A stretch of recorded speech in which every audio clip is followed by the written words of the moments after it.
Hi hello guys, welcome back to our channel. So already title తమ్నైల్లో చూసారు కదా. ఈ వీడియో వచ్చేసరికి న్యాచురల్ ప్రెగ్నెన్సీ గురించి అనమాట.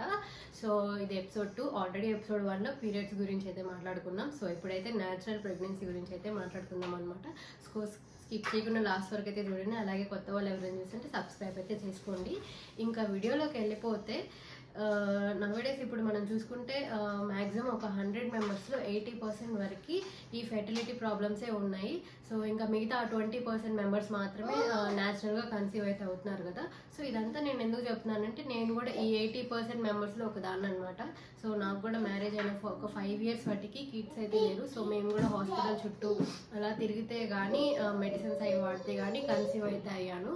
సో ఈ ప్రాసెస్లో నాకు తెలిసిన కొంచెం ఇన్ఫర్మేషన్ అండ్ కొన్ని టిప్స్ అయితే షేర్ చేద్దామని అయితే అనుకుంటున్నాను. ఈ న్యాచురల్ ప్రెగ్నెన్సీలో బోత్ అమ్మాయి అబ్బాయి హెల్త్ అనేది చాలా ఇంపార్టెంట్ అండ్ ఈక్వల్ ఇన్వాల్వ్మెంట్ అయితే ఉంటుంది కదా. సో ఇంకా ఎక్కువ చెప్పుకుంటే అమ్మాయిల హెల్తే చాలా ఇంపార్టెంట్. ఎందుకంటే అబ్బాయిల హెల్త్ ఏంటంటే వాళ్ళకి మిలియన్స్ ఆఫ్ స్పర్మ్ సెల్స్ అయితే రిలీజ్ అవుతాయి. వాటి మొటాలిటీ అండ్ క్వాలిటీ ఒకటి బాగుంటే చాలు అండ్ వాళ్ళ హెల్త్ బాగుంటే చాలు. కానీ అమ్మాయిలు అట్లా కాదు.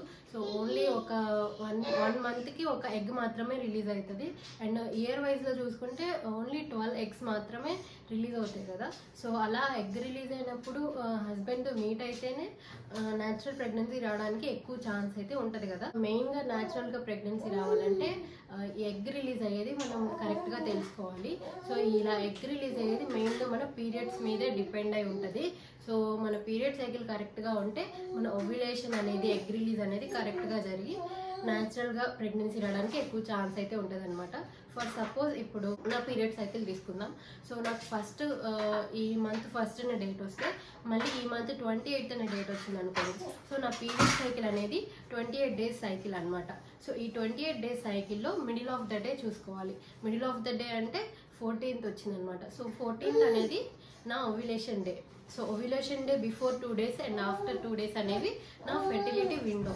సో ఈ 5 days కనుక హస్బెండ్తో మీట్ అయితే సో న్యాచురల్గా ప్రెగ్నెన్సీ రావడానికి ఎక్కువ ఛాన్స్ అయితే ఉంటుంది. సో ఇంకా ఇలా డిశ్చార్జ్ బట్టి కూడా చెప్పుకోవచ్చు. జనరల్గా మీరు అబ్జర్వ్ చేసి ఉంటే మనకి డిశ్చార్జ్ అనేది జరుగుతూ ఉంటుంది కదా, వైట్ డిశ్చార్జ్. సో అది ఒకసారి డ్రైగా ఉంటుంది, ఒక్కొక్కసారి స్టిక్కీగా ఉంటుంది. సో ఎప్పుడైతే స్టిక్కీగా వాటరీగా ఇట్లా పాకంలాగా ఇట్లా 2 fingers మధ్యన పట్టుకుంటే స్టిక్కీగా ఉంటే సో ఇంకా 2 daysలో ఓవ్యులేషన్ జరుగుతుంది అని అర్థం అనమాట.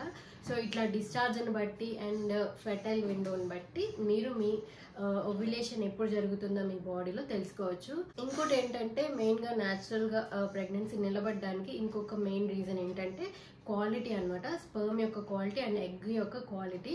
సో ఈ 2 మంచిగా ఉంటే ప్రెగ్నెన్సీ కన్సీవ్ అవ్వడానికి ఈజీగా ఉంటుంది అండ్ కన్సీవ్ అయినప్పుడు నిలబడడానికి కూడా చాలా ఎక్కువ ఛాన్సెస్ అయితే ఉంటాయి.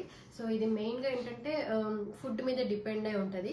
కొంతమందికి ఏంటంటే జెనెటిక్స్ మీద ఏదో ప్రాబ్లం ఉండి కూడా వాళ్ళ మిస్క్యారేజెస్ ఎక్కువ అవుతూ ఉంటాయి. సో ఇట్లా స్పర్మ్ క్వాలిటీ ఎగ్ క్వాలిటీ బాగోకపోతే జెనెటిక్స్ వల్ల. సో దాన్ని మనం ఏం చేయలేము. టిప్స్ అన్ని తీసుకొని మీరు న్యాచురల్గా కన్సీవ్ అవ్వడానికి ఎక్కువ ఛాన్స్ అయితే ఉంటుంది. సో ఇట్లా మీరు ప్రెగ్నెన్సీ న్యాచురల్గా కావాలి అని అనుకున్న ఒక 2 months బిఫోర్ నుంచే మంచి ఫుడ్, మంచి డైట్, మంచి healthy life style and also folic acid and calcium pills తీసుకుంటే ఇంకా చాలా మంచిది. ఇంకా మంచిగా బెటర్గా ఉంటుంది అనమాట రిజల్ట్ కూడా. సో ఇలా ఈ పాయింట్స్ అన్ని తీసుకొని దృష్టిలో పెట్టుకొని కనుక మీరు ట్రై చేస్తే ఖచ్చితంగా 90% ఛాన్స్ అయితే ఉంటుంది అనమాట. సో నా టైంలో కూడా నాకు PCOD చేంజెస్ అయితే ఉండేవి. సో నేను కూడా హాస్పిటల్కి వెళ్ళి ట్యాబ్లెట్స్ అయితే ఓన్లీ 1 month అయితే వాడాను. నా లక్ వల్ల ఏమోలే కానీ బట్ నేను 1 monthకి ఎలా అందింది అనుకోవచ్చు మీరు. ఎందుకంటే నేను మంచి ఫుడ్, మంచి డైట్ అయితే తీసుకున్నాను ఇద్దరం కూడా.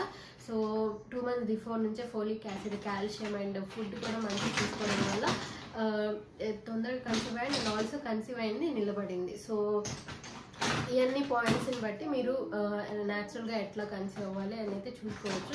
సో ఇదన్నమాట న్యాచురల్ ప్రెగ్నెన్సీ గురించి. సో మీకు అర్థమైందని అనుకుంటున్నాను. సో మళ్ళీ నెక్స్ట్ ఎపిసోడ్లో అయితే కలుద్దాం.